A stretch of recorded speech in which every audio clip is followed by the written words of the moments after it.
Buenas tardes a todas y a todos. Bienvenidos a una nueva reunión del seminario anual Realidad, Juego, Cuerpo y Transferencia en tiempos de conectividad digital.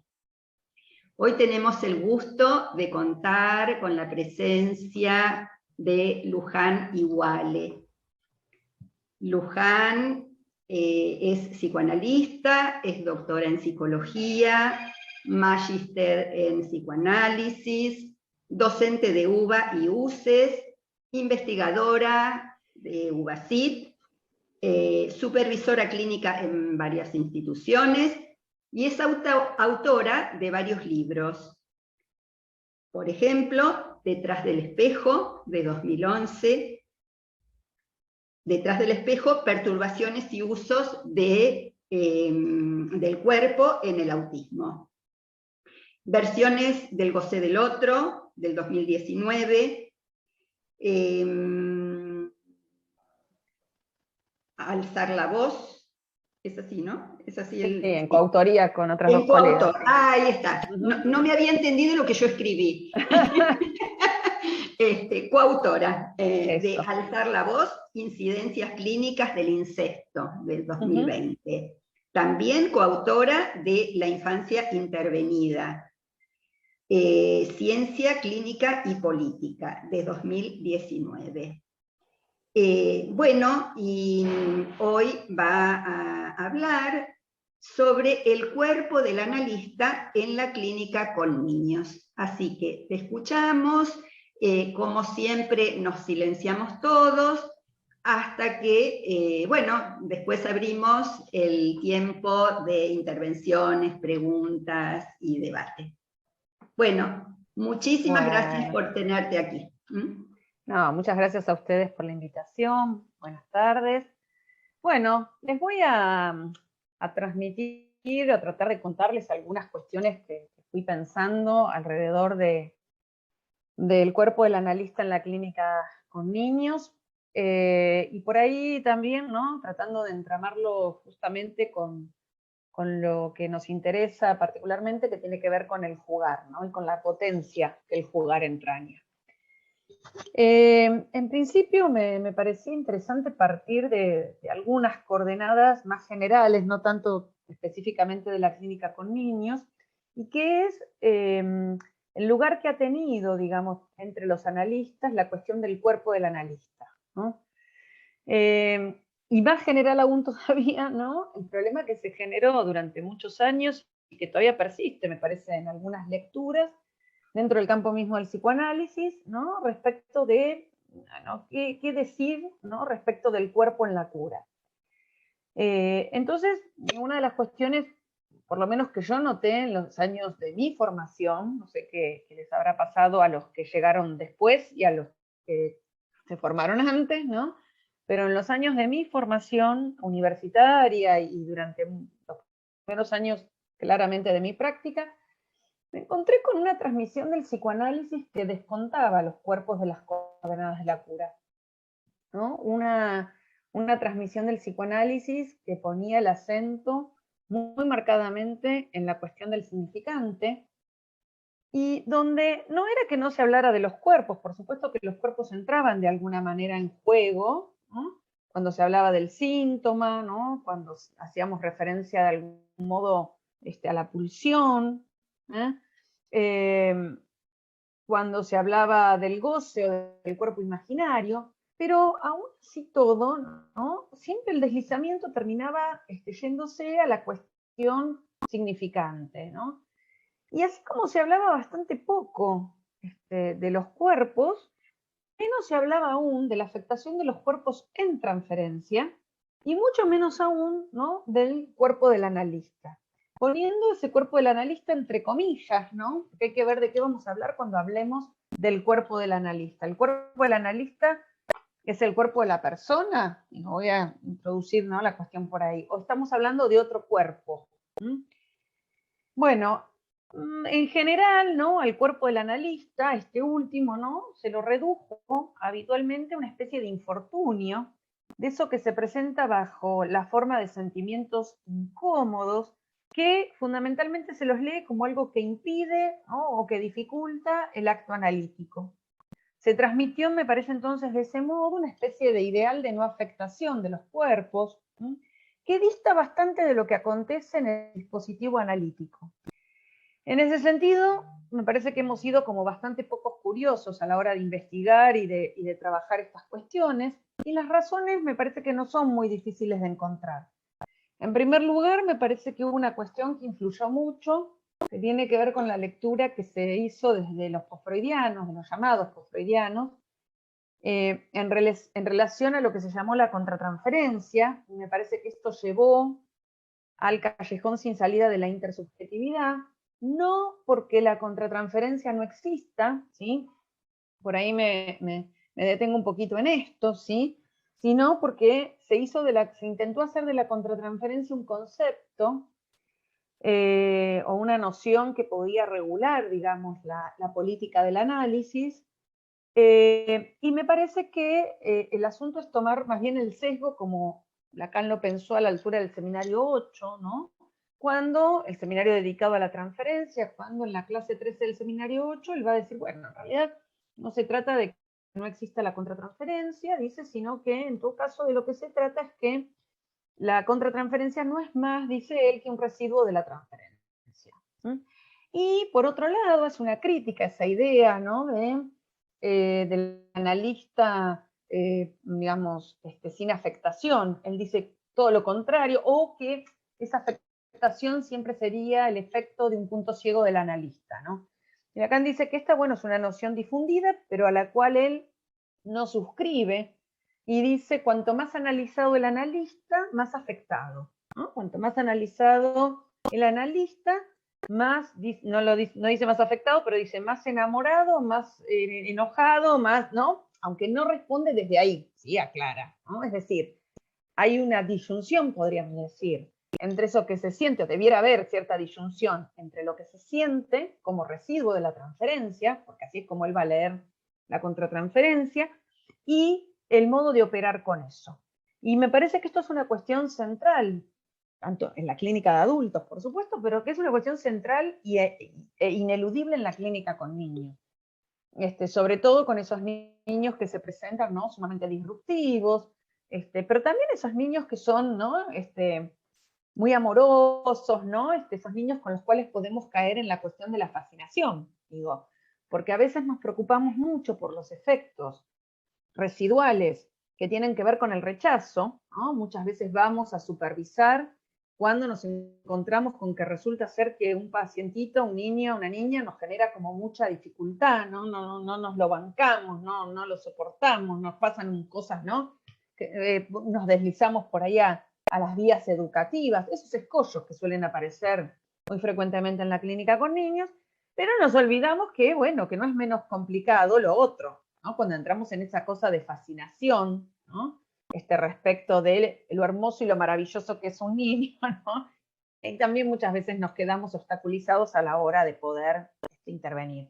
En todos los casos podríamos decir que hay algo de los cuerpos y de la transferencia de los cuerpos en transferencia que se va a poner en juego, ¿sí? Entonces me parece interesante ubicar en primera instancia esto, ¿no?, que uno de los obstáculos tuvo que ver con un uso excesivo de lo que se dio en llamar la contratransferencia, podríamos decir, y con, digo, ¿no?, me parece ahí interesante retomar entonces esa vía que propone Lacan, de deslizar la cuestión de la contratransferencia a la contratransferencia como un residuo de la transferencia, como un efecto ineludible de la transferencia, en tanto es lo que queda como no analizable de la transferencia. Y donde Lacan va a poner en juego que de lo que se trata para salir de algo de eso, lo anticipo, es el deseo del analista. Me voy a meter un poquito más con esto. En segundo lugar, me parece que otra de las cuestiones que incidieron en esto de que los cuerpos quedaran por fuera de la lectura en muchas situaciones, fue precisamente la idea esta, ¿no?, de que la posición del analista es una posición depurada, ¿no?, es una posición, no sé, qué sé yo, como si no se soportaran los cuerpos, por decirlo de alguna manera, algo de la posición del analista.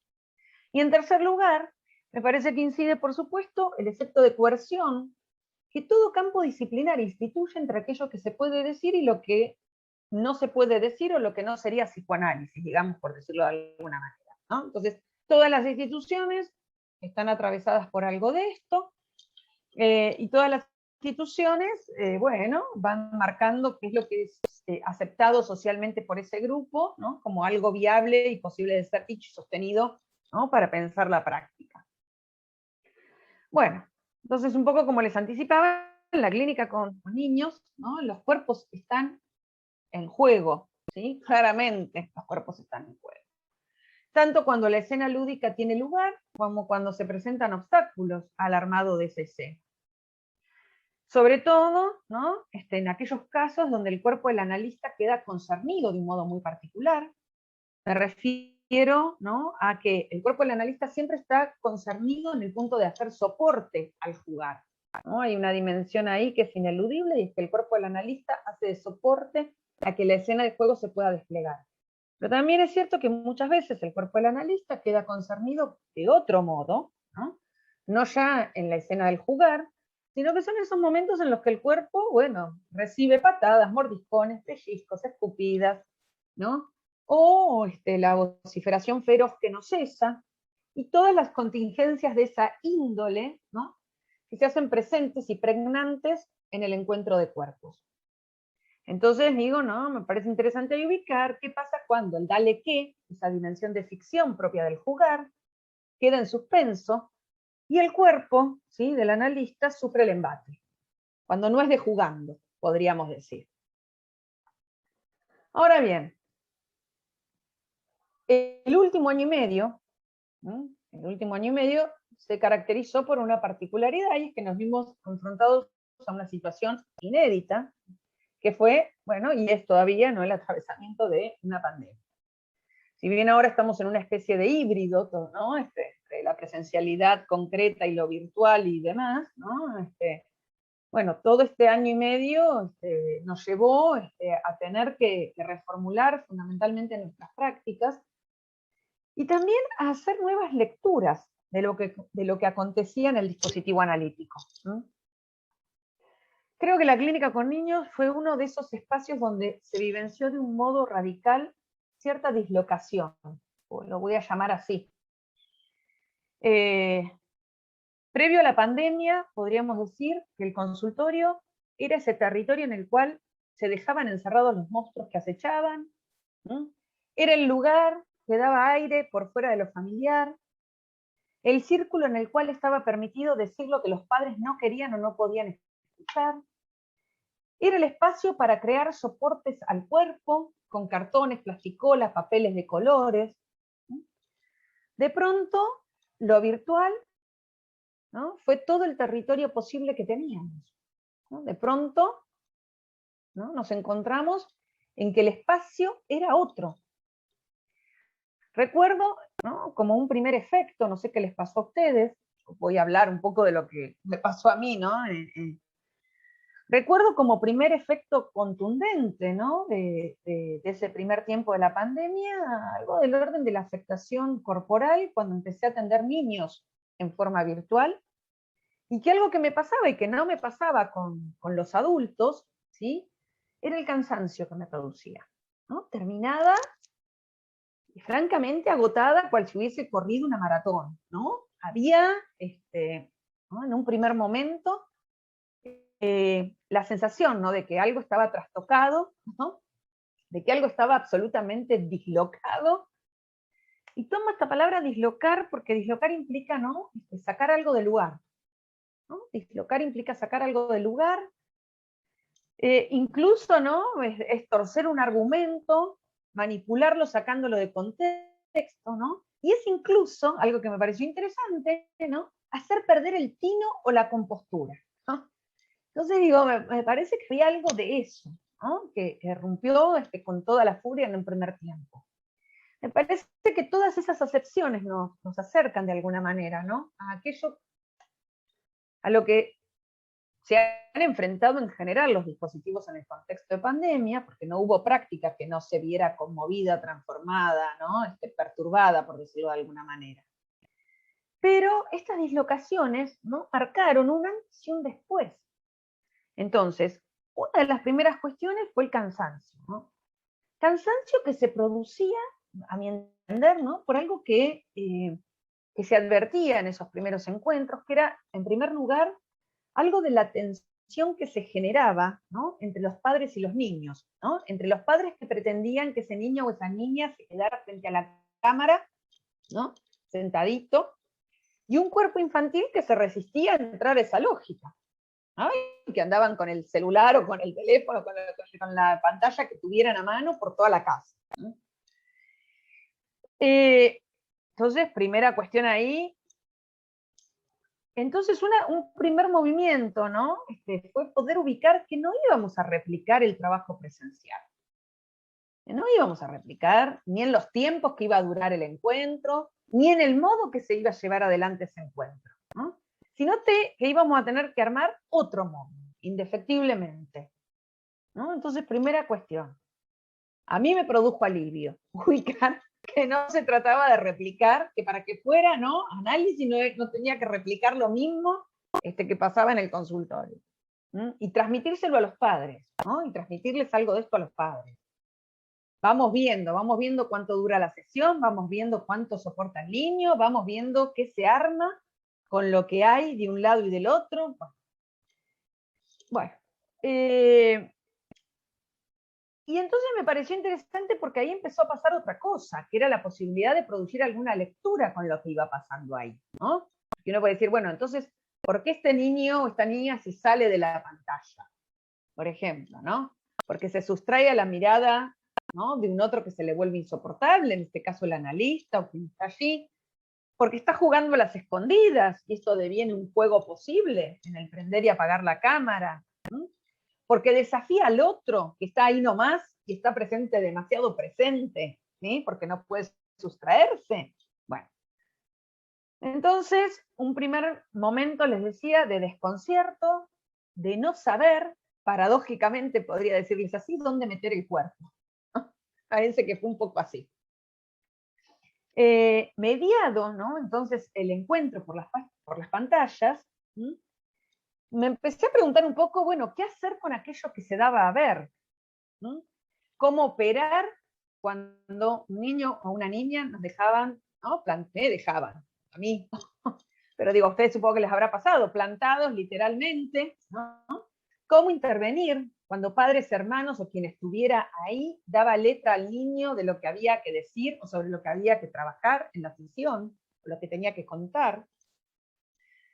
O estaba indefectiblemente en el medio de la consulta, ¿no? Entonces digo, bueno, agotamiento fue uno de los nombres del malestar para mí de ese primer tiempo, que me parece importante ubicar.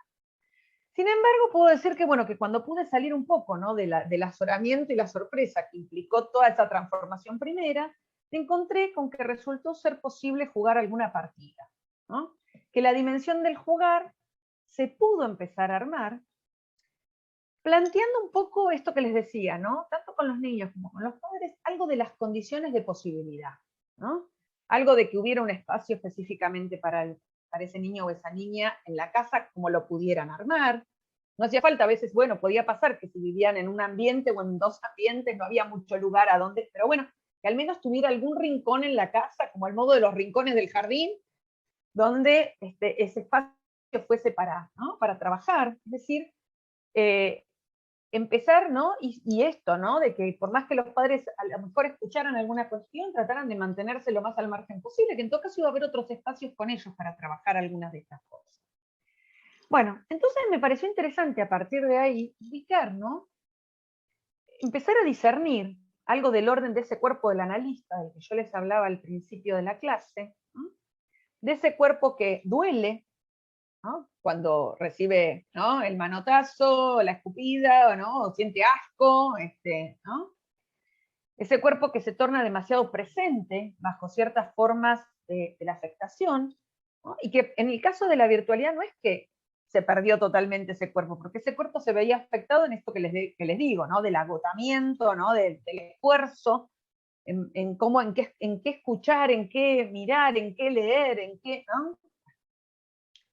Y me parece interesante entonces pensar este cuerpo afectado por la transferencia, por eso que en la transferencia se pone en juego al modo de la repetición, sea en la presencia concreta de los cuerpos en el consultorio o en lo virtual, a otro cuerpo del analista, que en todo caso pone en suspenso su atribución. Si yo lo tuviera que escribir a ese otro cuerpo, el del lo pondría entre paréntesis.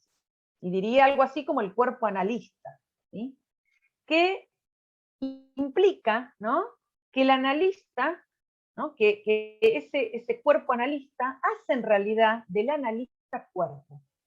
Digo, no es lo mismo el cuerpo afectado transferencialmente, ¿sí?, que ese hacer, ¿sí?, que permite hacer del analista cuerpo. Del primer cuerpo, del cuerpo del analista secas, ese que está afectado por la transferencia, ¿sí?, podemos decir que es el que queda capturado en la repetición. Es el lugar que no podemos elegir en verdad. Es el lugar al que somos llamados a ocupar por la transferencia misma. ¿Mm? Es decir, ahí no hay elección, podríamos decir, ¿no? Es el lugar en donde la estructura nos espera. Se soporta entonces en el residuo de la transferencia. Y es por eso que ahí es donde aparece esto que yo les decía y que Lacan trabaja en el seminario 8 tan hermosamente, ¿no?, como la contratransferencia como el residuo transferencial. Del segundo, en cambio, del cuerpo analista, este que yo les digo, ¿no?, ese que ponemos entre paréntesis el del, diremos que es más bien respuesta, ¿sí?, a otro operador. Y es respuesta a otro operador que es nada más y nada menos, ¿no?, que el deseo del analista.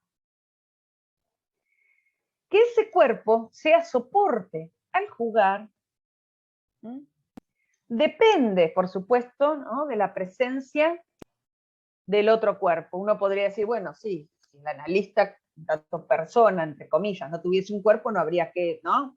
Necesita de ese otro cuerpo de la transferencia, necesita de ese cuerpo que va a quedar tomado. Pero, ¿sí?, pero la presencia ahí de esa corporalidad no depende de estar en el mismo espacio necesariamente concreto.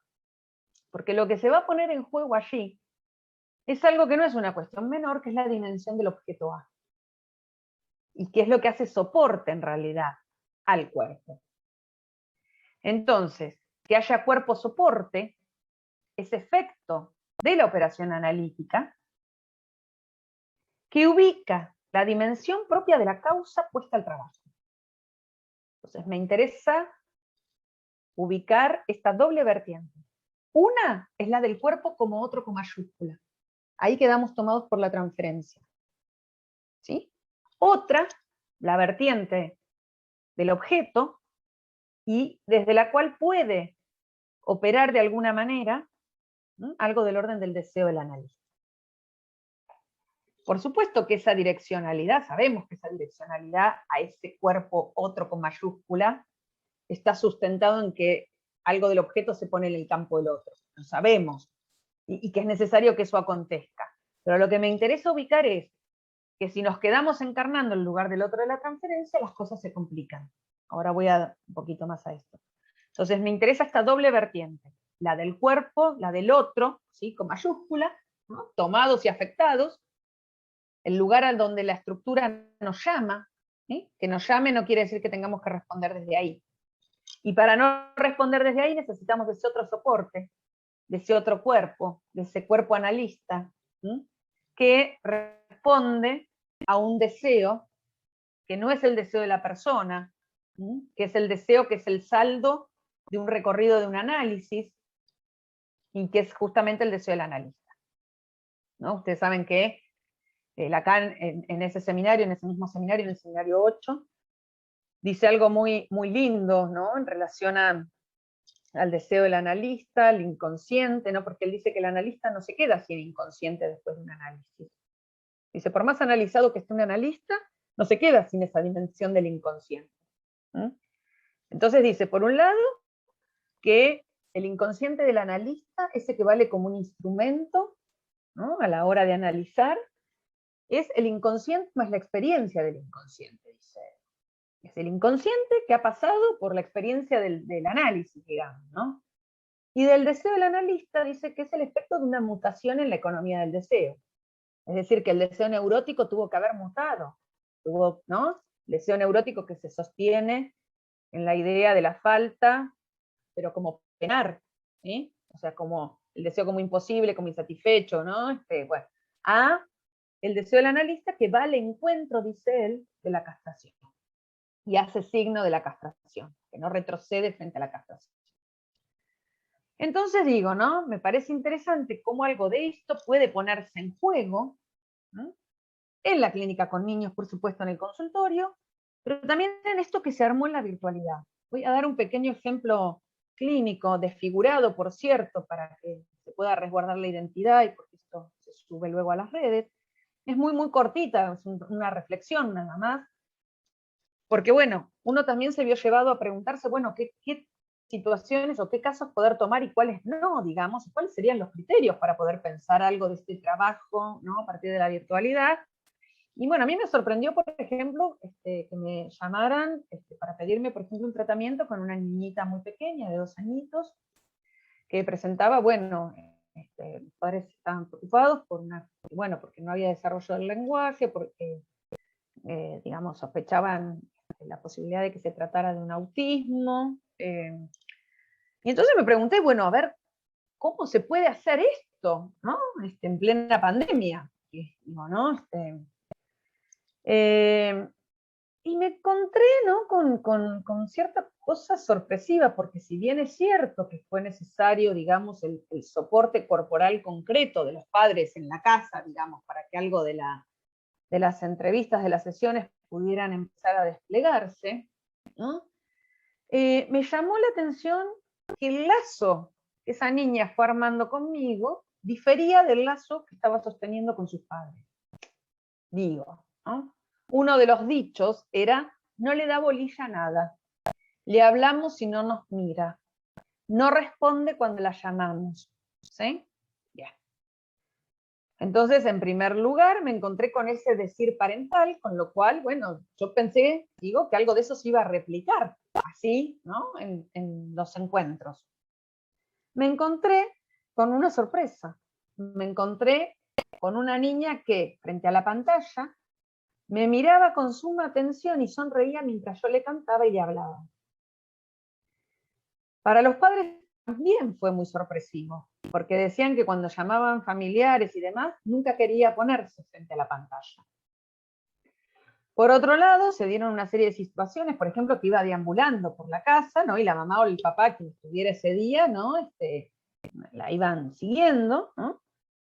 Y fue muy interesante porque se empieza a armar una cosa, ¿no? Del living, ir a su cuarto, no iba a cualquier lado, ¿eh? No iba al cuarto de los padres, no iba, ¿no?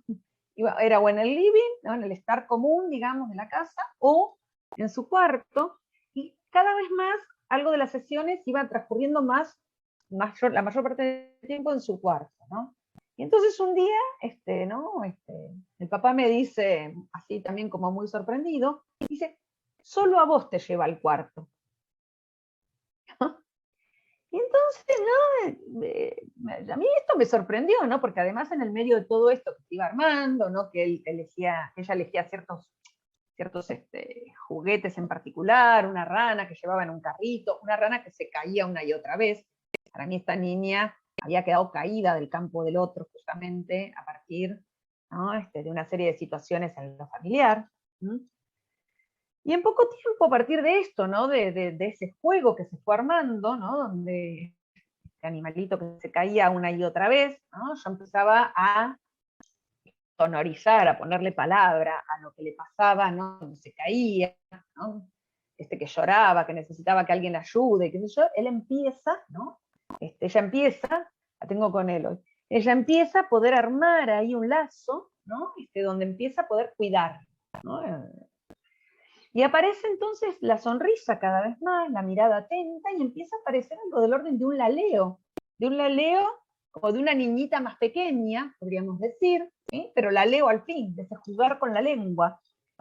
Y empieza a aparecer entonces un dirigirse al otro, balbuceando, empieza a aparecer la dimensión de un querer decir a la espera de ser leído por el otro, ¿no? Escuchado y ser leído por el otro, porque ahí, por supuesto que no da lo mismo.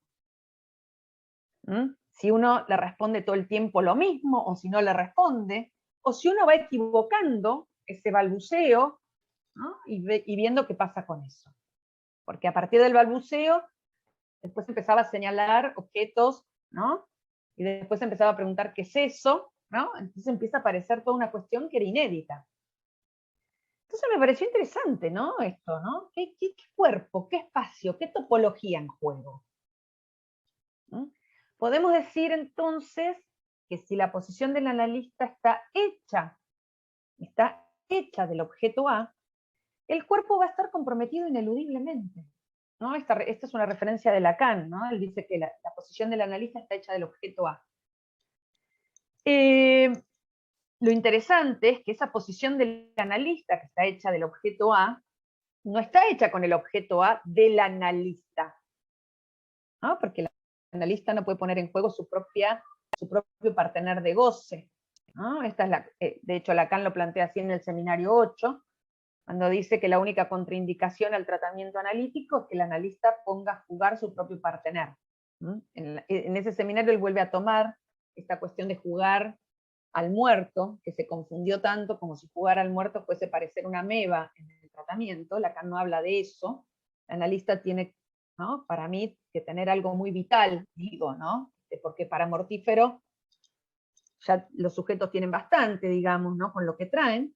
Entonces Lacan ahí dice esto, ¿no?, que bueno, en todo caso la contraindicación es poner a jugar el propio partener de goce. Y el propio partener de goce, los ideales, ¿no?, y los prejuicios, digamos, ¿no? Entonces, ese objeto A que se va a poner en juego es aquel que tendrá que ver con las particularidades de ese analizante, ¿sí? Y será a partir de ese objeto A, ¿no?, que se constituirá algo del orden del semblante. Esto que digo, ¿no? De hecho, Lacan, bueno, en el seminario 15, que es el seminario dedicado al acto analítico, dice que el analista es el que da cuerpo a lo que ese sujeto deviene bajo la forma de objeto A. El analista es el que da cuerpo a lo que ese sujeto deviene bajo la forma de objeto A. O sea, que el cuerpo no es el cuerpo, ¿no?, de la persona, sino que el dar cuerpo tiene que ver con esa dimensión propia del semblante. En el recorte antes mencionado, que es el recorte clínico que les traje recién, ¿no?, me parecía interesante pensar cómo algo del orden de la mirada y de la voz se articularon en una direccionalidad hacia esa niña que estaba omitida, ¿sí?, por el otro parental, esa direccionalidad. El objeto puesto ahí en causa, entonces, enlazado, ¿no?, al deseo del analista, produce y promueve, ¿sí?, ciertos efectos de subjetivación que estaban hasta el momento detenidos. Empieza incluso a decir algunos números, colores, empiezan a surgir pequeños esbozos de palabra, ¿sí?, que muestran ese medio camino, podríamos decir, entre el efecto traumático de la lengua, ese efecto traumático, ¿no?, con lo que el infante se encuentra, ¿no?, y la entrada en el lenguaje de los otros, el empezar a hablar la lengua de los otros. Bueno, entonces, me parece interesante, ¿no?, ir ubicando esta coordenada, porque, digo, también en la clínica con niños, la dimensión del semblante ha de ponerse en juego. No es que eso es solo para la clínica de adultos. De hecho, tengo un texto publicado en la revista Fordá, que lo pueden leer porque está online, donde yo trabajé fundamentalmente la dimensión del semblante, propiamente dicho, como un heredero del jugar, ¿no?, la posibilidad de hacer semblante solidaria. Digo, para poder hacer semblante tuvimos que haber jugado alguna vez. Si nunca jugamos, es imposible la dimensión del semblante. El semblante adviene como consecuencia del jugar, del dale qué. Bueno, entonces, les decía, estamos implicados en la transferencia en la medida en que el sujeto supone en el campo del otro al objeto causa de deseo. Esto ya Lacan lo planteaba así en el seminario 8, en el seminario 10, en el seminario 11. Y en la clínica con niños, ¿no?, estamos claramente inmersos en la transferencia, porque somos llamados a relevar al otro, ¿sí? O sea, somos llamados por un lado, ¿no?, nos convocan claramente a ese lugar del otro en la estructura, pero también somos llamados por el niño, ¿no?, a relevar al otro. Relevar al otro en el sentido de ofrecer otras versiones, ¿no? Los analistas no nos constituimos en los padres de nuestros pacientes niños, ¿sí?, sino todo lo contrario, damos ocasión, ¿sí?, a qué otras versiones del otro puedan advenir.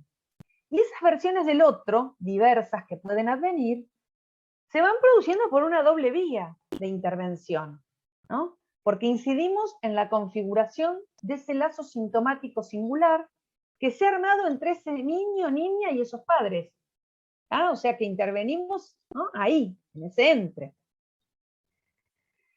Por eso, ese enlace necesario al otro de la transferencia es necesario, pero no alcanza para operar la diferencia. El cuerpo del analista tomado ahí como otro no alcanza para operar la diferencia. Es necesario, pero no es suficiente, ¿no? Es preciso ese otro resorte del que les hablaba, el deseo del analista, que es lo que permite ¿qué? Permite justamente descontarse del otro de la transferencia para que advenga nada más y nada menos, ¿sí?, esa dimensión de objeto que ese niño o niña ha sido para el otro o es para el otro. Porque en tiempos de constitución subjetiva eso está ahí en vivo y en directo. Entonces, ¿no?, asistimos ahí a algo del orden de la gramática de la pulsión, que articula una demanda en juego, si el deseo del analista las logra reunir.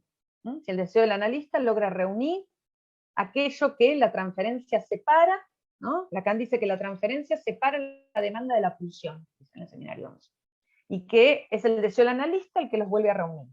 Es decir, el que articula que la pulsión, que en la demanda se articula algo del orden de la pulsión, ¿sí?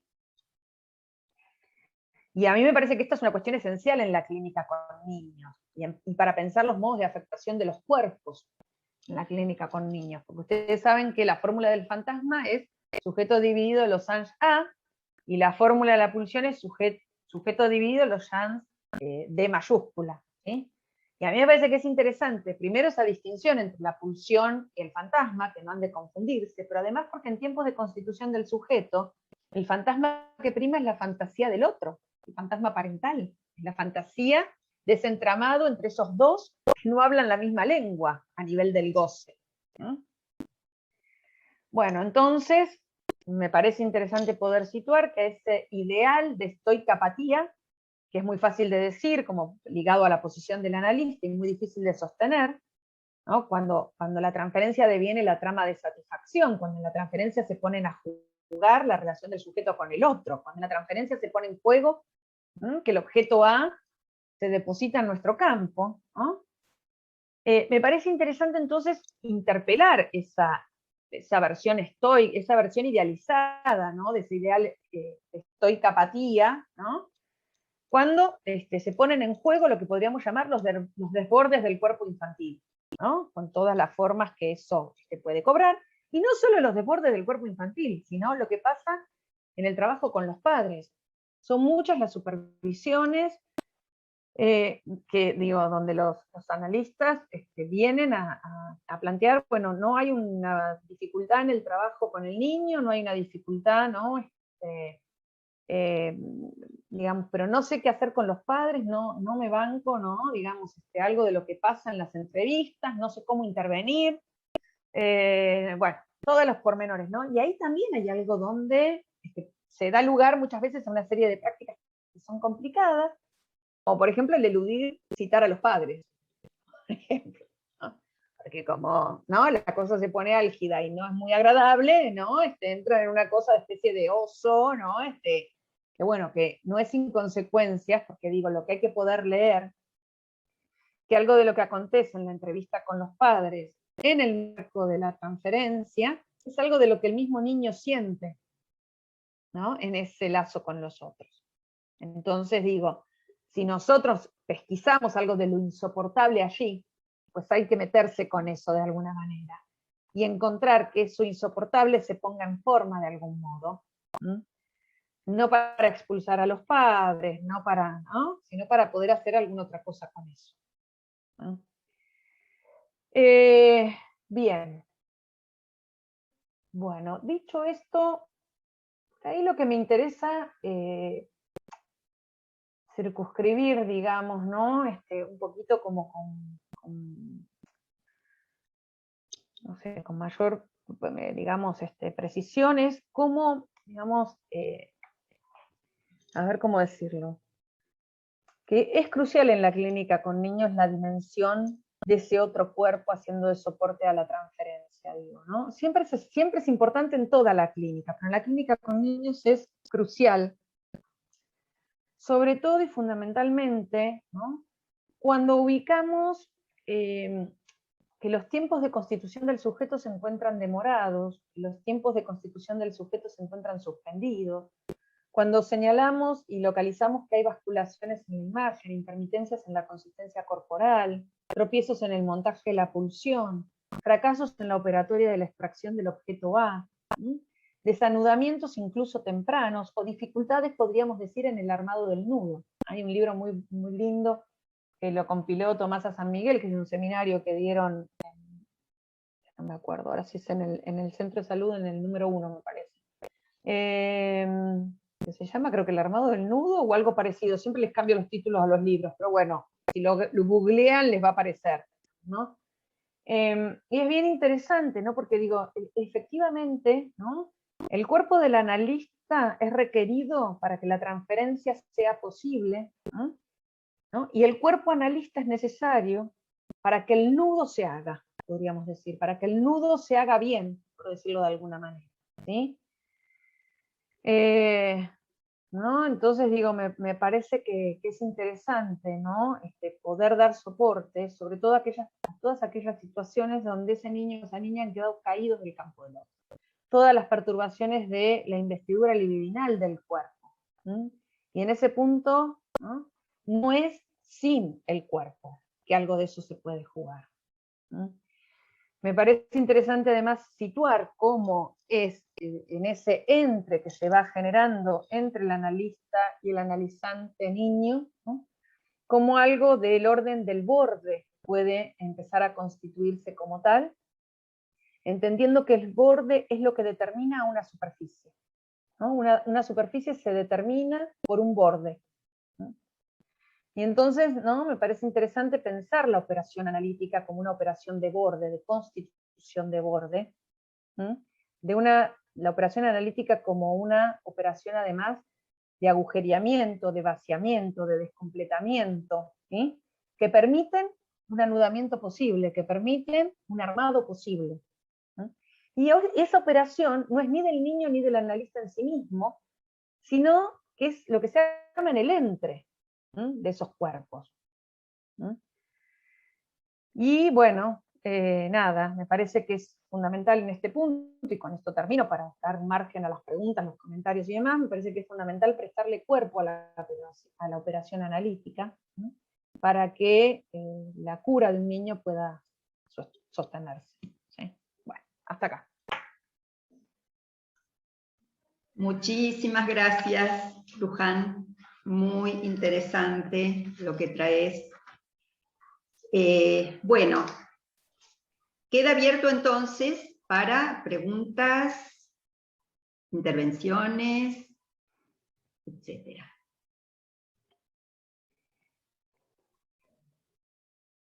Ahí está el libro. Muy bien, la escritura del nudo. No me acordaba el título. No sé cuál le mandé yo. Mandé otra versión, me parece. El armado del nudo le mandé yo. Y es la escritura del nudo.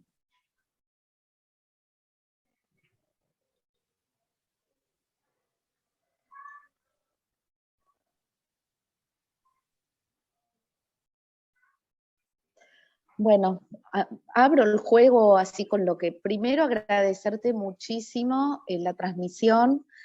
Muchas de las cuestiones que vos fuiste comentando de tu experiencia creo que las hemos compartido porque bueno, a lo largo de todo este año fuimos conversando con los colegas. Me parece muy interesante además esta posición de decir, bueno, el cuerpo tiene que ver en esto. Y no quedarnos en el muerto, ¿no? El cuerpo vivo, ¿no?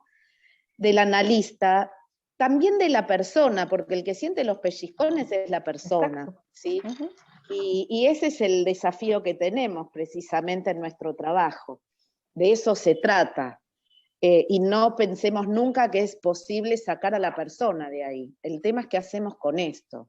Porque me parece que esta mala transmisión que hemos recibido en nuestra época de facultad que tenía que ver con una especie de la neutralidad, ¿no? Una especie de analista que no se ve afectado, ¿no?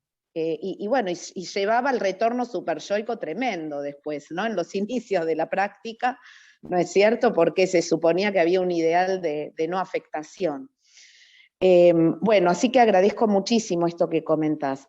La pregunta tiene que ver con poder diferenciar, bueno, el cuerpo del analista como promotor de la transferencia, el cuerpo del analista en tanto otro con mayúscula, del cuerpo analista que presentifica ahí algo del objeto y permite el armado del nudo.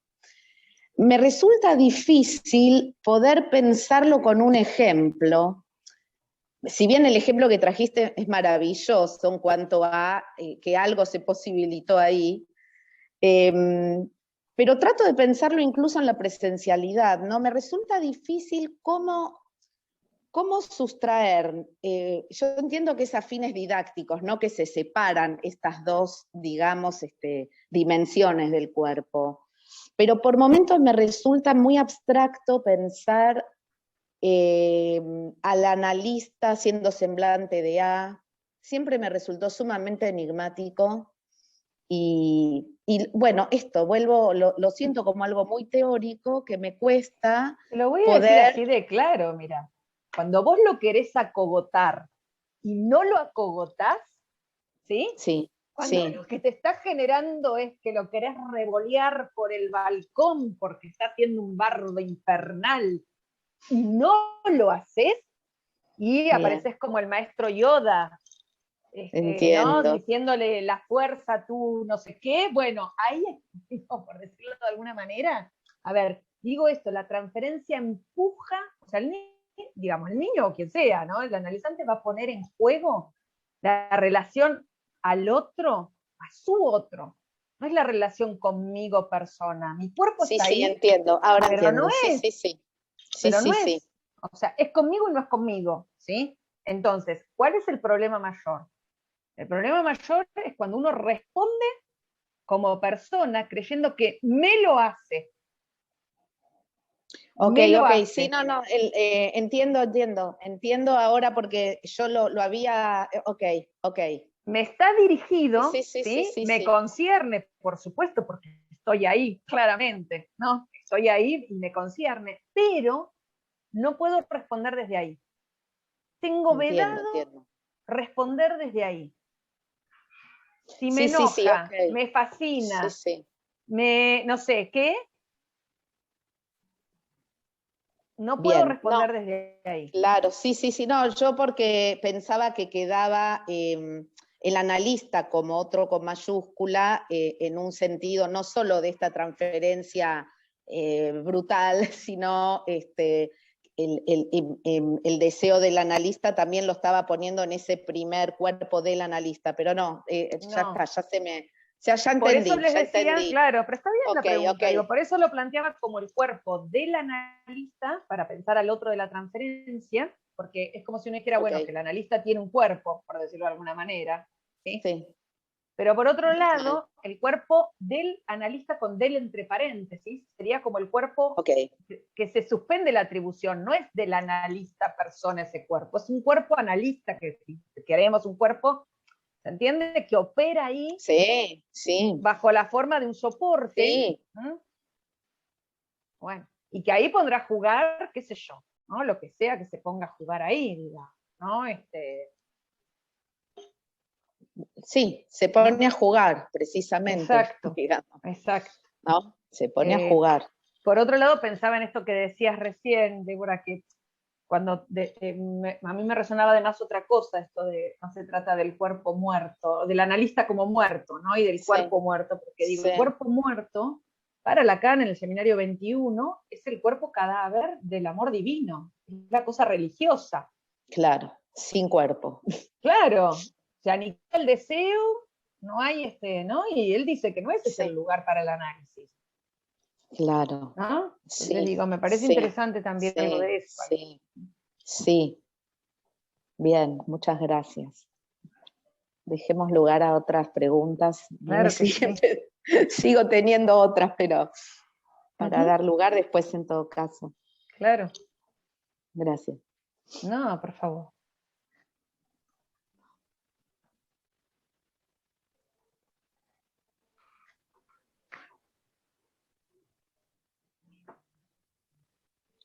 Pueden levantar la manito. Ahí está. Bueno. Paula y después Meme. Bueno, hola a todos, porque me enganché un cachitín sobre la hora. Bueno, también quiero dar muchísimas gracias, Luján. Yo no pude tomar nota porque no podía seguir semejante disquisición teórica y anotar al mismo tiempo, pero te seguí con mucha atención. Muchísimas gracias. Y bueno, me era inevitable ir pensando en mis propios pacientes, tratando de relacionar los conceptos, ¿no? Y bueno, una pregunta era, si esto del analista cuerpo o cuerpo analista, con el del entre paréntesis, no puede referirse también al espacio del consultorio, a ese vínculo tan especial que se genera en la sesión, donde, bueno, los cuerpos personas están en juego, pero a su vez hay como una atmósfera que se trata de otra cosa, ¿no? O es también esto que le da consistencia a las palabras, que no son lo mismo cuando se dicen dentro de la sesión que cuando se dicen como palabras coloquiales afuera, es decir, como algo que daría fuerza o consistencia a la intervención. No sé, ¿qué te parece respecto a eso? Coincido con las dos cosas. Sí, bueno. Dale, pero ahora te... Bueno, no, es que pensando en eso, se me ocurrían dos cosas. Bueno, menos mal que esto del analista muerto, digamos, menos mal que no era esa la versión válida porque nunca la encarné, así que me alegro, porque nunca fue mi estilo. No te estaba saliendo. Claro, no, exactamente, nunca fue mi estilo. Y por otro lado, bueno, contar una pequeñísima viñeta clínica de un paciente de hace muchos años, cuando yo recién empezaba a trabajar orientación vocacional, y viene un chico que había ido a Buenos Aires a estudiar diseño de imagen y sonido, se vuelve con muchos problemas de droga, y bueno, estuvo medio año y se perdió en la ciudad, así que volvió yo soy de Neuquén, volvió a Neuquén. Lo empiezo a atender, bueno, reformulamos la carrera, que turismo, pero tampoco turismo le gustaba mucho, en realidad la empieza con muy poca motivación, y bueno, y un día me empieza a contar que él hace origami y que está fabricando una guitarra. Bueno, entonces yo empiezo ahí a seguir ese camino donde realmente se lo escuchaba deseante a él, ¿no? En esto de fabricar la guitarra junto con un amigo, le digo, ¿por qué no la traes un día y me la mostrás? Porque yo también toco la guitarra. Bueno, un día la trajo, cuando la había terminado me la muestra. Y bueno, finalmente terminó siendo su elección vocacional ser luthier. Hoy fabrica violines y está en Europa fabricando violines. Pero bueno, fue mucho tiempo de acompañar ahí, poniéndole consistencia a eso que se generaba, no sé cómo llamarlo. Sí. Una brisna de deseo. Claro, algo del deseo de él, algo del apoyo mío, y a su vez otra cosa que tenía que ver con la trama del otro, de este chico, era que, bueno, era la oveja negra de la familia, o sea, eran todos profesionales intelectuales y lo artístico era como que no era muy serio, ¿no? Y otra cosa que hace, que fue ahí, por eso digo, ahí, para mí el espacio fue como un cuerpo, el espacio del consultorio, que fue muy gracioso, porque yo tenía mi consultorio todo decorado con tonos de azul. Yo soy muy quisquillosa, todo tenía que ser azul, hasta la taza donde yo tomo el café era combinable con todo. Y me regala una grulla de origami, color verde fosforescente. Y yo la pongo en el consultorio, digamos, como haciéndole lugar a eso diferente, yo la puse en mi repisita, digamos, y siempre me acompañó ahí la grulla fosforescente entre las flores y las otras cosas que había. Y bueno, hacerle un lugar fue también un gesto como de la consistencia de la transferencia, y de que hubo que hacer todo ese recorrido para que después pudiera abrazar esta carrera con pasión como lo hizo, y bueno, y hacer la propia. Ah, qué lindo, me encantó todo lo que planteaste. Te diría que sí, que obviamente que esta cuestión de que el cuerpo analista no es solo el cuerpo concreto, digamos, estoy de acuerdo con eso. De hecho, cuando Freud incluso elucida en principio la cuestión de la resistencia, ¿no? Él dice, bueno, usted está pensando en algo referido al médico, que puede ser a mi persona o al consultorio, algo del ¿no? Como que digamos, todo lo que atañe, digamos, tiene que ver con algo de eso, ¿no? De hecho, es muy raro y muy interesante lo que ha pasado y lo que está pasando. Por un lado, con los analizantes que venían de antes, con los niños fue muy loco esto de que venían presencial, que pasaron a virtual y que ahora están volviendo a presencial. Sí. Y era esto de qué pasa con el juego, ¿no? Porque era, jugábamos a una cosa, me pasó algo, ¿no? Así, jugábamos a una cosa cuando estábamos presencial, después eso se desarmó en lo virtual y hubo que armar otro juego. Sí. Y la primera vez que vino, ¿no? Por ejemplo, uno de los niños al consultorio nuevo fue a hacer como un raconto de todo lo que habíamos jugado en lo presencial antes de la pandemia. Y después sí se pudo empezar a jugar otra cosa, pero hubo que hacer como un raconto, ¿no? De eso de antes, ¿no? Que fue bien interesante. Entonces creo que hay algo de esto que decís que me parece que es así. Lo mismo con esto que traías en relación a la consistencia de las palabras, ¿no? Que no es lo mismo decir, que efectivamente, ¿no? El diálogo entre comillas que se arma en el dispositivo analítico no es un hablar cualquiera, ni el jugar, ni lo que se dice en un juego en el análisis es lo mismo que se juegue por fuera. Digo, tiene otras consecuencias, claramente, ¿no? Y me pareció precioso el ejemplo que trajiste, el pequeño reporte clínico, porque digo esto, ¿no? Si uno no se deja afectar, hay algo que no pasa. Si vos le hubieses dicho, no, la grulla tiene que ser azulcita porque no me combina, no pasaba lo que pasó. ¿Entendés? O sea, eso. Estás Memé, no sé si, sí. Y si no hay alguien más, después me anoto. Yo. Dale.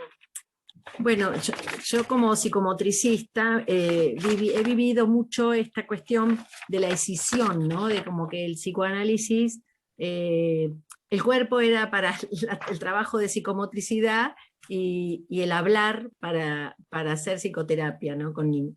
Cosa que lamentablemente todavía se escucha mucho más con esta tendencia ahora de lo cognitivista, bueno, que existe ahora en las terapias de niños, lamentablemente, ¿no?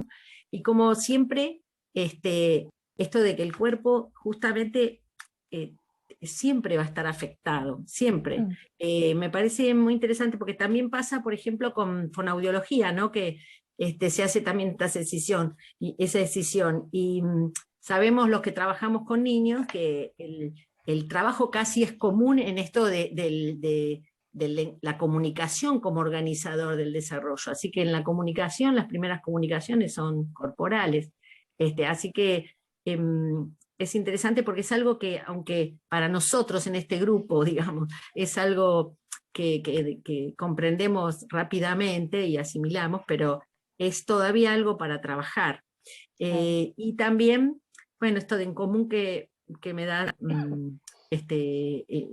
me parece importante el hecho de construir los bordes, ¿no? Los bordes con esta envoltura que bueno, como esta piel psíquica, desde la piel psíquica. Pero una de las cosas que pensaba cuando hablaba con Débora, respondiendo a Débora, era qué difícil que es con esto, cuando el cuerpo recibe algo doloroso, o sea que hay una reacción incluso en la expresión que el chico percibe perfectamente. Por ejemplo, que te da una mordida, que no es, viste esa cosa que tienen los chicos a veces impulsivas, que te da una mordida que no espera, viste, como que tampoco lo pudiste como manejar, ¿viste? Y viene, voy a hablar desde mí, me pasa con un nene muy perturbado que hasta ahora está mejor, pero quiero decir, al comienzo era recibir patadas, y a veces era más fácil como atajar esto en el buen sentido, ¿no? Poder modelar esto, pero de repente cuando venía una mordida que me dolía, la expresión y la reacción del chico, la expresión era shock y cómo el niño lo percibe en esa perturbación, se queda como, bueno, ¿a dónde llegué? ¿Qué pasó con la persona que estaba desde otro lugar? ¿No? Hablo de esto de, como decías vos, respondiéndole a Debbie. Qué difícil que es cuando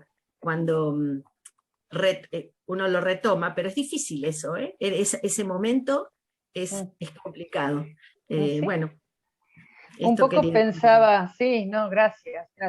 Mm. Sí, yo coincido con vos en que esta transmisión de una disyunción entre lenguaje y cuerpo persiste, digamos, e insiste y retorna una y otra vez. El viejo dualismo, incluso les diría cartesiano, son las distintas formas, ¿no?, del viejo dualismo, me parece. Pero digamos, claramente, bueno, por eso a nosotros nos interesa la noción, por lo menos, ¿no?, de trauma de la lengua en Lacan, que implica el modo efectivamente, ¿no?, en que el cuerpo queda afectado, ¿no?, por lo traumático de la lengua. Nos interesa la noción de discurso, porque la noción de discurso como lazo social implica justamente que los cuerpos quedan atrapados por los discursos y que además los cuerpos buscan significantes a los cuales, ¿no?, agenciarse, por decirlo de alguna manera. Y por otro lado pensaba en esto de lo doloroso, ¿no? Y se me ocurría que en esto que traías, ¿no?, de lo difícil que es en esos momentos, cuando, bueno, cuando aparece la cosa desbordada, ¿no?, de que muerden, de que, ¿no?, y desbordada en las distintas formas, ¿no? Pensaba que el asco, el pudor, la vergüenza y el frenar frente al dolor del otro tienen que ver con la constitución de los diques morales, y que eso no se produce sin la afectación del otro cuerpo. Quiero decir, ¿no? Y que esto no es solo algo exclusivo de la clínica con niños, digo, esto es algo que también ocurre a veces en la clínica con adultos, sobre todo con pacientes psicóticos muy graves, ¿no? Donde a veces cuando hay algo de la afectación genuina del otro lado, el paciente lo recorta y puede frenar. En algunos casos eso puede pasar, ¿no? Yo siempre cuento la anécdota en el Álvarez, cuando era residente, de un paciente que me acuerdo, por supuesto, el nombre y el apellido, ¿no?, de esos que no te los olvidás, porque bueno, ¿no?, porque yo era residente de primer año, estábamos en las guardias del verano que hacíamos, éramos en las guardias del verano, siempre quedaba, si bien en la guardia externa siempre hay psiquiatra, digamos, pero en las guardias de verano a veces nos podía pasar que nos tocara 2 psicólogos juntos de primer año con alguien de cuarto, cuando se hacían incluso los primeros meses de la residencia. Y éramos dos compañeras, ella de cuarto y yo de primero. Y este paciente había entrado hace muy poquito, no lo conocíamos, digamos, ¿no? Y es un cuadro de excitación psicomotriz tremendo, ¿no? Y donde nos gritaba que iba a matar a todos, que todos nos íbamos a acordar de él. Yo no sé qué cara hemos puesto, yo tendría una cara de susto que no sé, y él, ¿no?, frente a eso, en un momento lo estaban conteniendo, ¿no?, y nosotras ahí paraditas, como no, sin saber qué corno hacer en esa situación, y él mira así en un momento y dice, las estoy asustando, ¿no? Y nosotras debemos haber hecho, sí, algo así, y se calmó, ¿no? Qué sé yo, por eso digo, ¿no? A veces algo de esa afectación genuina, que no es que uno ahí no fue calculado, obviamente. Sí, ¿no? sí. Pero digo, en los niños a veces algo de esto, ¿no? Digo, a veces, bueno, por ahí, a veces no frenan con eso, ¿no? El pibe que te pueden morder y arrancar un pedazo, y como se pueden arrancar un pedazo del propio cuerpo, quiero decir, y no se les caiga una lágrima. Pero a veces cuando pescan algo del dolor en el otro, también eso funciona como un punto de basta, ¿no? O algo del asco o de la vergüenza, ¿no? Yo me acuerdo esto, ¿no?, trabajando con niños muy graves, ¿no? Un pibe que agarró un día el mate y en lugar de tomar por la bombilla hizo esto, se llenó la boca de yerba, ¿no? Y yo me acuerdo que la cara que yo puse fue, ¿qué asco? Era un pibe que era hipomímico, o sea, nada, ninguna expresión, y él fue como configurando en esa, ¿no?, en esa cara que yo ponía, la cara, ¿no?, algo del orden del asco, ¿no? Y ahí se empezó a armar, ¿no? O el ponerse colorado cuando el otro empezó a sancionar alguna cosa, digo, ¿no? Como que la afectación no es sin el lazo, quiero decir, ¿no? Sí, totalmente. Sí. Muchas gracias. No, por favor. Bueno, yo te iba No sé si hay alguien más. Claudia también quería, pero no sé, dale, María Inés y después Claudia. Claudia, Sí, Claudia Fox. Claudia, ¿querés? Ay, no te escucho. Estás muteada. No, quería hacer algún pequeño comentario, pero seguí vos si querés, María Inés, no te Bueno, preocupes. soy breve. Bueno, porque algunas de las cosas que venía pensando las fuiste articulando ahora con otras respuestas. Me gustaría, si podemos, si te podés detener un poco más, vos hablaste como de dos dimensiones del cuerpo, el cuerpo del analista y el cuerpo analista. En este segundo caso hablaste de poner en juego la dimensión del objeto A. ¿Sí? Si lo pudiéramos poner, a mí también se me articulaba con, con algo de mi clínica, ¿no? Lo que vos venías trayendo. Cuento algo muy brevemente, una experiencia con una nena que su cuerpo siempre ha estado muy afectado porque fue prematura extrema, nació de 500 gramos y bueno, gran parte de su primer año de vida, bueno, fue internada, bueno, todo lo que nos podemos imaginar. Cuando yo la recibo, para ir, algo de lo que vos traías, ¿no? Casi parecía una excitación psicomotriz, ¿no? Y me pega una patada que me duele mucho en la tibia, me quedó un huevo por un tiempo, ella usaba unas valvitas por sus piernitas, bueno. En esa situación sucede algo que casi revolea un florero que a mí me gusta mucho, que estaba en la entrada, es en el consultorio que tengo en mi casa. Algo a mí me sucede con esto que a ella la para, ¿no? No es que yo haya gritado ni nada, pero algo. Y en eso tengo yo pensando, digamos, qué pasaba con esto, ¿no? Una consulta más, un terapeuta más de la larga serie que esta nena tuvo desde el inicio de su vida, ¿no? Y en eso pasa algo, las cosas que no hago con cualquier paciente, que es que mi perro ladra y mete el hocico por abajo de la puerta, y a ella esto le llama mucho la atención y la detiene en ese movimiento que parecía imparable. Entonces me pregunta, y yo le digo que así como está ella de tan enojada, me parece que el perro se va a enojar, ¿no? Que el perro se va a asustar, pero que si nos tranquilizamos y nos calmamos, ella lo quería conocer. Entonces, bueno, voy hacia una parte que no pasan mis pacientes de mi casa, vamos a la cocina, y ahí se transfigura, ¿no?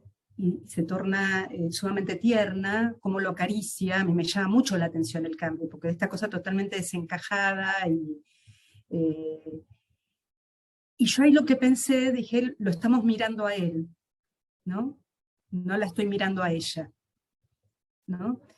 Y así transcurrimos mucho tiempo, nuestras sesiones comenzaban así, teníamos que pasar por la cocina, saludarlo a Vaquito, estar un rato con él, ella allí, además lo acariciaba y me preguntaba mucho si estaba bien, ¿no? Si le gustaba que lo acariciaran, ¿no? Y yo pensaba todos los que habían sido los contactos dolorosos para esta niña y seguía siendo en cierto punto porque estaba necesariamente expuesta a un montón de terapéuticas que manipulaban su cuerpo, y digo, esto es operar algo en este registro de la dimensión del objeto A, o no te estoy siguiendo. No, sí, está muy bien. ¿Por qué no confían un poco en sus propias lecturas? Está muy bien, me parece. Claro que sí. Lo que pasa es que, bueno, digo, me parece que el asunto acá es justamente esto, ¿no? ¿Qué forma del objeto, digamos, ¿no? cobró esta niña para el otro parental? Digo, ¿no? Vos recortás ahí, ¿no? En ese movimiento que se produce, lo estamos mirando a él y no a ella, una operación de sustracción, de ser ella objeto de mirada continua por parte del otro, porque probablemente y una mirada que un poco habrán estado mirándola todo el tiempo, exacto, y desde una cuestión, desde lo problemático, digamos, ¿no? Y pensaba por un lado. Que primero, a la madre, ¿no? sobre todo, la asustaba, le daba, claro, digamos, cierto rechazo, ¿no? No era lo esperado realmente, y la llenaba de miedo, ¿no? La mirada era de terror que recibía esta nena, bien, de parte de su madre. Bueno, Bien, pero digo, es interesante porque lo que antecede a toda la escena, o lo que arma la escena, es que ella estuvo a punto de romper algo que era muy preciado para vos, digo, ¿no? Y fue que vos no te aterrorizaste, ni te enojaste, vos no respondiste como el otro de la transferencia. Porque a esta madre se le debe haber roto alguna cosa cuando se encontró con esta niña que no era la niña idealizada, no era la niña esperada en el ideal, ¿sí? Entonces digo, me parece interesante, como si en acto, uno no lo sabe en ese momento, algo se hubiese puesto a prueba de te lo vas a bancar o no. Totalmente, ¿no? sí. ¿Entendés? Bueno, ¿no? Y me parece que es interesante porque a mí me hizo acordar el ejemplo de tu escena, esta que trajiste. No sé si ustedes leyeron Relato de mi análisis con Winnicott de Margaret Little. Soy como las viejas que recomiendan 20 veces las mismas cosas, pero si lo pueden leer, léanlo, porque lo digo en todos lados, pero porque me parece hermoso, porque Margaret Little cuenta una escena parecida a la que contás La del vos. florero. La del florero, que le hizo percha el florero más preciado. Yo lo llegué a atajar en el aire, yo lo atajé. Bueno, él no lo atajó, ella le rompió el florero, y él, en esto de que yo les decía no responder desde eso que sentimos ahí, ¿no? Él, que estaba como con ganas de acogotarla a la Margaret Little, se fue del consultorio, salió del consultorio, ¿no? Y volvió después de un rato. Ella dice que ella rompió el jarrón porque lo anterior fue que se quiso tirar por la ventana, ¿no? Entonces, entre tirarse por la ventana o romper el jarrón, rompió el jarrón, ¿no? Digo, algo de sustraerle algo al otro para no tener que caer ella como objeto. Esto no lo pensó, por supuesto, en el momento fue el impulso a tirarse por la ventana y rompió algo que era preciado, ¿no? Winnicott, entonces, cuando entra, le dice que ella rompió algo muy preciado para él, ¿no? Y la encuentra, ¿no? Juntando todos los, ¿no? Sabía que algo de esto en algún momento iba a pasar, le dice Winnicott, y ella lee eso como algo del orden de la interpretación en términos de algo equívoco, porque ella se pregunta, ¿qué es lo de romper o lo de arreglar? Que después estaba juntando todos los pedazos, ¿no? Digo, me parece que hay algo ahí, en esto que yo les digo. Si él hubiese respondido desde el otro de la transferencia, ¿sí? Encarnando, hubiese expulsado, digo, hubiese, ¿no? Desde la ira, desde el enojo, ¿no? Él se resta ahí, resta algo, no se presta, podríamos decir ahí, a mirar, ¿no? Eso que venía al orden del desecho, por decirlo de alguna manera, y le puede decir, bueno, sí, hay algo de la falta que va a quedar de mi lado y me lo voy a bancar. No se lo explica, pero digo, me parece que pasa algo de eso, ¿no? Y pensaba por otro lado en esto que vos traes, de esto de las cosas que uno no hace con todos los pacientes, pero con algunos sí. Y ese con algunos sí por algo es, porque necesitan otra cosa. Yo pensaba, ¿no? Vos le abriste una puerta. No le cerraste una puerta, le abriste una puerta a partir de eso, ¿no? Y ahí aparece la dimensión de la caricia como posibilidad, ¿no? Entonces digo, bueno, son esas cosas que a veces uno no las tiene presentes, me parece, teóricamente, que operan, quiero decir, ¿no? Te agradezco mucho. Claudia, estabas vos, me parece. Sí, bueno, me quedé, viste, cuando va avanzando esto, me quedé en algo así como muy de principio. Bueno, te agradezco todo lo que nos fuiste trayendo. Mi pregunta es un poco más terrenal, o para pensar, ¿no? En esto que vos traías de el otro metido en la consulta, ¿no? Cuando estábamos hablando en esta cuestión de la virtualidad y que sobre todo, por lo menos cada uno va apelando a su clínica y esta sensación de incomodidad, sobre todo para el analista, ¿no? De saber que habla y que realmente en lo real hay otro ahí que está escuchando, porque aparte uno lo percibe, casi como que lo oliera, ¿no? Que está ahí, que está dando vueltas, ¿no? Pero yo pensaba, esta situación de ese otro que resulta intrusivo, que es intrusivo para este niño, que es el modo de funcionamiento de este otro, ¿no? Se nos pone en evidencia, o se nos puso en evidencia en la virtualidad, pero es aquel otro intrusivo que aún así hubiera sido intrusivo mandándote 25 mensajes de WhatsApp antes que vieras al niño, diciéndote algo en la puerta de abajo, que vos decís, ¿por qué me inunda con toda esta información que yo no quiero tener, ¿no? Ese otro intrusivo, más allá de que no esté en el consultorio, se mete aún desde estos lugares, ¿no? Desde estos mensajes interminables, y que uno también piensa, bueno, este es el otro con el que cuenta este niño, que lo inunda, ¿no? que lo desborda con todo esto y que no lo permite subjetivarse e instalarse, porque esta incomodidad que siente uno, de alguna manera es la incomodidad que siente este niño. Digo, pensaba, yo sé que no es lo mismo porque no nos pasó lo mismo, cuando uno sabe o escucha la voz del otro que está ahí o que escucha que va dando órdenes, pero también tenemos esa incomodidad, hemos tenido y tenemos ahora cuando trabajamos en la presencialidad, de esa intromisión del otro que está ahí con esa presencia que resulta molesta, ¿no? Y que uno ahí a esos padres quisiera ahorcarlos y uno ahí detiene, ¿no? Y dice, no, bueno, no es conmigo, es pobre este niño, o justamente por algo este niño está en la situación que está, porque este otro no está pudiendo tomar esa distancia. No, nada, quería comentar un poco eso. Pero es así, coincido claramente, sí, digo, es interesante porque cuando había la posibilidad de la sala de espera, que ahora no es un tema también, porque cuando son muy chiquitos igual se tienen que poder quedar, bueno, es un chino con el COVID, pero digo, cuando había la sala de espera típica, ¿no? Pasaban todo tipo de cosas. Desde los padres que se quedaban en la sala de espera para no andar dando vueltas, pero se ponían los auriculares, y alguno hasta se quedaba dormido una siesta, digamos, ¿no? Que uno ubicaba que había algo de que el espacio era del pibe y no le interesaba Trevelin en el buen sentido, quiero decir, ¿no? Que podía soportar que algo quedara por fuera, ¿no? Y así como estaba el otro, ¿no? La otra versión del que estaba atento, ¿no? Así escuchaba algo, o que cuando salías de la consulta te decían, no, pero no te dijo tal cosa, pero estuvo jugando todo el tiempo y no te dijo, ¿no? Bueno. Sí. Claro que sí. Pero bueno, es con lo que hay que hacer. Me parece interesante esto, ¿no? Que esto que vos decías, como si uno lo soliera. Hay algo de la presencia ahí pregnante. Esto me parece interesante. Y que se percibía tanto en lo presencial del consultorio como en lo virtual. En lo virtual lo verificamos también, ¿no? Sí.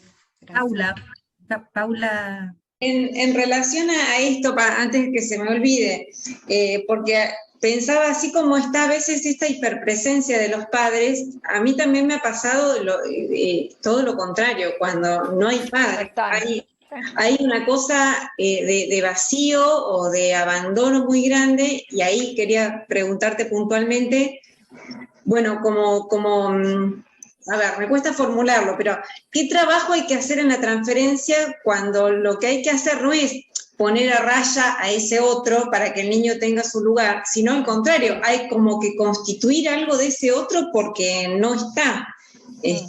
Y estos son los papás, yo no trabajo con niños actualmente, sino con adolescentes y adultos, pero son papás que no te pagan las entrevistas, no te contestan los mensajes, qué sé yo, no están, no figuran, ¿no? Y ves, ese vacío lo ves en la clínica con el chico, con el adolescente. Sí, bueno, no hay una indicación de qué hacer. Digo, me parece que son esas, como en todas las situaciones, ahí hay que inventar, ¿no? Digo, ¿no? Cada uno tiene que hacer algún truco con el agujero, por decirlo de alguna manera, ¿no? Ahí donde no hay, me parece que hay que inventar.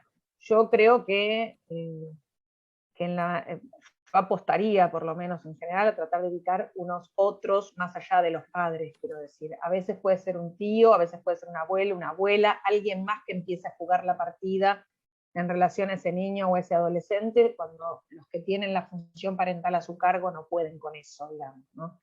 Y después uno juega ciertas cartas en determinados momentos, ¿no?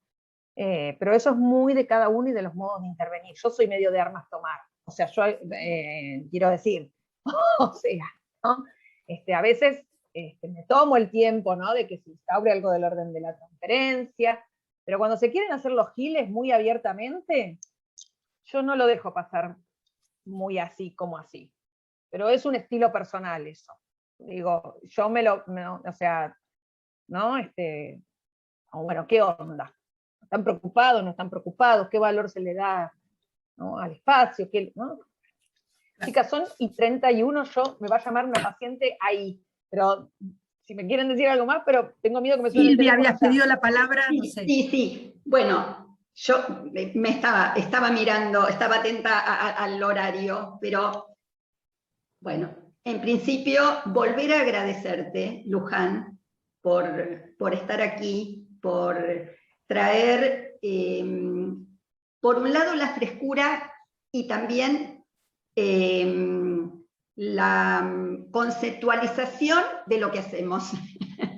¿No es cierto? Bueno. Que no es fácil, que no siempre ocurre. Me parece que esto es precioso de tu parte, te lo decía al principio y te lo vuelvo a decir, esta manera de transmitir me parece sumamente valiosa. Incluso esto, como vos decías en un momento, bueno, confíen más, ¿no? En lo que piensan, en el olfato, sí, porque también creo que de eso se trata, esta posibilidad de formalizar lo que venimos haciendo hace tanto tiempo y en este espacio, en este seminario, en este lugar que es Trazo, que además inició en un hospital, en un equipo hospitalario, y donde la cuestión de poner el cuerpo de las dos maneras siempre fue importantísimo y fundamental. Y cada día que se va renovando. Así que quería decir eso, quería valorar enormemente esta idea de que la clínica, no solo con niños, no pasa solo por el significante. Entonces, bueno, volvemos a agradecerte. Muchas gracias, Luján. Gracias Un a aplauso ustedes. para Luján. Muchas gracias. Gracias por Muchas estar. gracias. Nos estamos Gracias, Luján. viendo. Gracias. Te vamos a Un volver a abrazo invitar. grande. Sí, claro que sí. Un abrazo Bueno, grande. Un Gracias. abrazo, muchas gracias. Y para todos los demás queremos decirles que nuestra próxima reunión no va a ser el 22 de octubre, sino el 29 de octubre, ¿sí? Y el 29 de octubre, o sea que de nuevo van a pasar unos cuantos días, unas cuantas semanas, pero en ese momento vamos a escuchar a Débora Tolchinsky, que va a hablar sobre el amor y los algoritmos. Así que los esperamos y las esperamos a todos y a todas. Gracias. Bueno, Un beso. chao. Chao Besos. a todos. Chao a todos. Chao, Clau. Chao, Vivi. Chao Héctor, chao Chao, Vivi, Héctor. chao Chao, Meme, Meme. chao Paula. Vivi. Chao, chao, chao.